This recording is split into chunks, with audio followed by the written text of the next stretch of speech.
Hey gang, Justin Adams, and welcome back to The Grind. Get ready, it's a new day. Today's message will be about leadership. You see, in leadership, the people that follow you are asking you, I feel, four things. The first one they're asking is, can you help me? The second one is, do you care for me? The third, can I trust you? And the fourth is, how is your attitude? So let's talk about each one separately. Number one, can you help me? I feel like when you look at can you help me, it involves you as a leader making things happen. Can you make things happen? If your followers don't see you having success, then they don't want you to actually be their leader.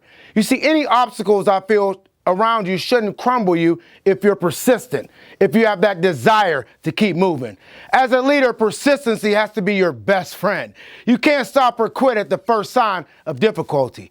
You see, if you quit, then your followers will always quit.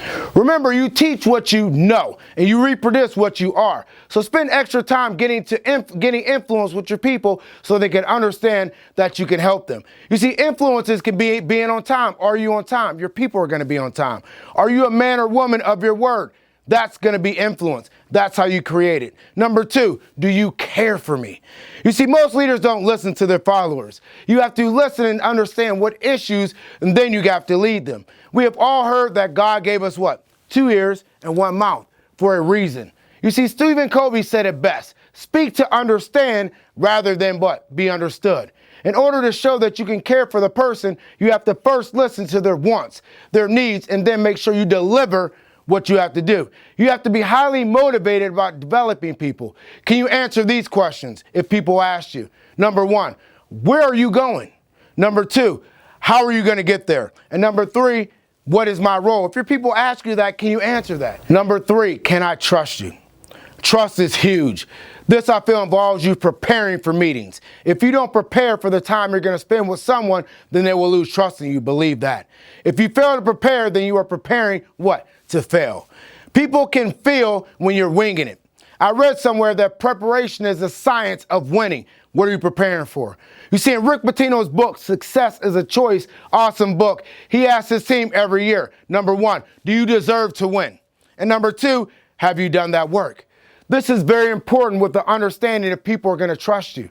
If you haven't done the work to prepare, when you see them, then the answer is no. Number four, attitude. You see, this is the last one. I feel like the first step to attitude is you have to be positive no matter what, no matter what's going on. You have to blame yourself for everything and anything, good or bad.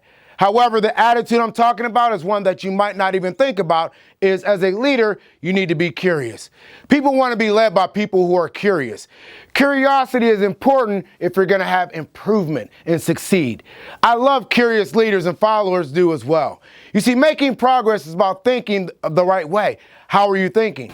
In closing, game, leadership is not easy, and that's why some people struggle with it, including myself at times. However, if we learn to keep these questions in front of us, are we going to help our people? Do we care for our people? Can our people trust us? And are you curious? You will tend to become better leaders and take our followers to the next level, gang. Thank you for listening.